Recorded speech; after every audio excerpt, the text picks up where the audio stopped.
Bonjour.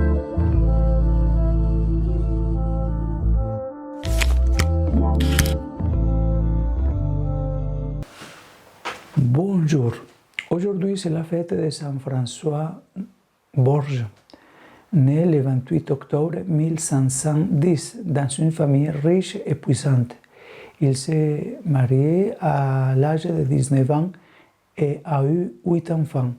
Il fut vice-roi de Catalogne. À Alcalá de Henares, François fut très impressionné par la vue d'un homme qui était amené à la prison de l'Inquisition. Cet homme était Ignace de Loyola. Impressionné par la position de ce dernier, il le libère et se lie d'amitié avec lui. Une fois veuf et ayant organisé sa famille, confronté à la futilité de la vie, il décida de ne plus servir un homme qui pourrait mourir. Et c'est ainsi qu'après un long discernement, il entre dans la communauté des Jésuites. Il fut le troisième successeur de Saint Ignace. Aujourd'hui, sous forme de pilule, nous prions comme nos ancêtres ont prié. Nous continuons à approfondir le thème de la prière en ces jours du synode, pour lequel nous prions toujours. Dans ces 3 prochains jours, nous allons réfléchir sur le lien entre la prière et la communauté des saints. En effet, quand nous prions, nous ne le faisons jamais seuls. Même si nous n'y pensons pas, nous sommes plongés dans un fleuve majestueux d'invocation qui nous précède et qui se poursuit après nous. Dans les prières que nous trouvons dans la Bible et qui retentissent souvent dans la liturgie, on trouve la trace d'antiques histoires de libération prodigieuse, de déportation et d'exil triste, de retours émouvants, de louanges prononcées devant les merveilles de la création.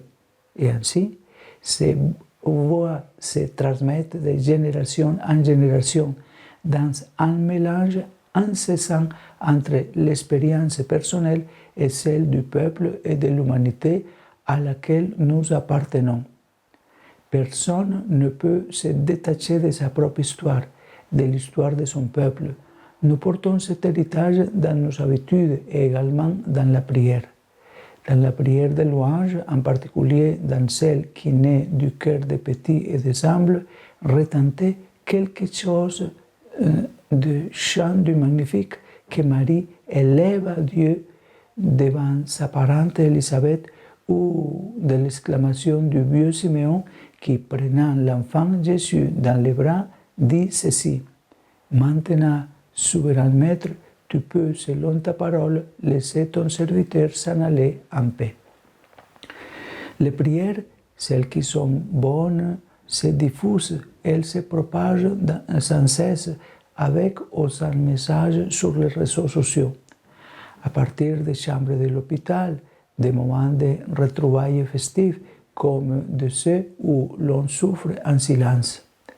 La douleur de chacun est la douleur de tous, et le bonheur d'une personne se déverse dans l'âme des autres personnes.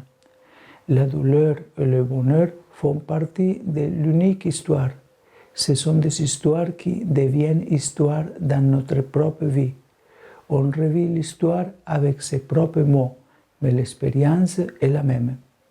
C'est pourquoi, conscients que les saints ont vécu et traversé les mêmes situations que nous traversons, et sachant qu'ils sont maintenant dans la gloire de Dieu, nous leur demandons de nous accompagner dans notre voyage ici sur terre, de nous aider dans nos besoins, d'intercéder devant Dieu pour chacun de nous, afin que, comme eux, nous soyons fidèles à Dieu, que nous soyons dans la souffrance ou dans la joie, dans le manque ou dans la prospérité, dans la santé ou dans la maladie.